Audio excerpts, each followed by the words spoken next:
Do we ever find that there are some situations where we naturally feel free and able to contribute, but others where we are constrained and ill at ease? Is it possible to feel free in all the circumstances of life? According to one of the Upanishads, the answer is yes, that we can experience, as it is put, freedom in all the worlds. So first of all, what are the Upanishads, and then, are they of any relevance to us today? The famous Irish poet William Butler Yeats called them the oldest philosophical compositions of the world, adding that they were sung in ancient India long before being written down.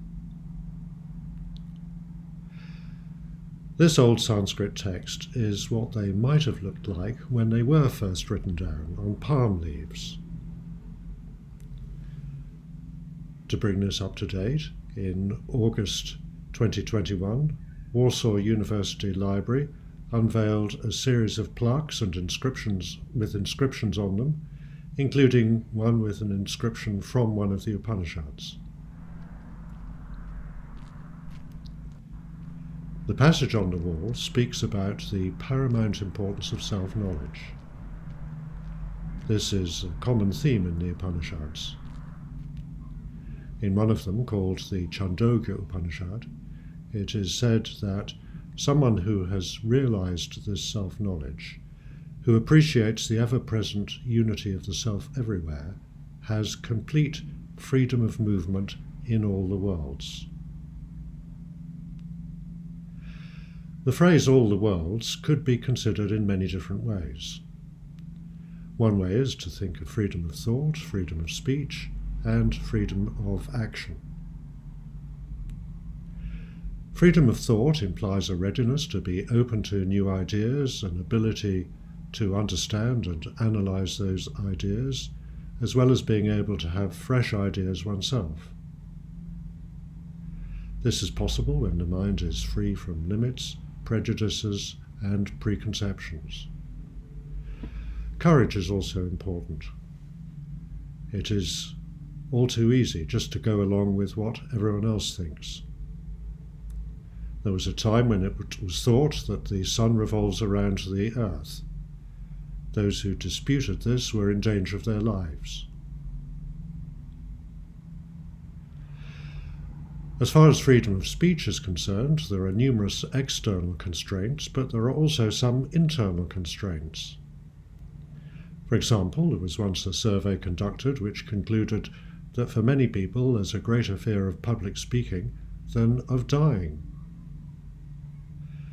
One formulation of freedom of speech is to speak truth pleasantly, but not to speak pleasant untruth. It's obviously important to be straightforward and honest, but this works best when the speech is free from malice or hatred. To speak pleasant untruth is to deceive, which sooner or later must result in a loss of freedom. Freedom of action includes the ability to respond swiftly in a way which meets the needs of the day. It is precise, efficient, but also has some beauty or artistry. It's wonderful, for example, to watch a great athlete to see not only the superb ability, but the beauty of action. Where there is this freedom of response, it is not a mechanical reaction, but fresh and intelligent. These are some examples of freedom in all the worlds. The word free itself is derived from a Sanskrit word meaning love. With love there is freedom, and in the absence of love, the freedom is all too easily lost. This is the message of the Upanishads, and I think it is as relevant today as it ever has been.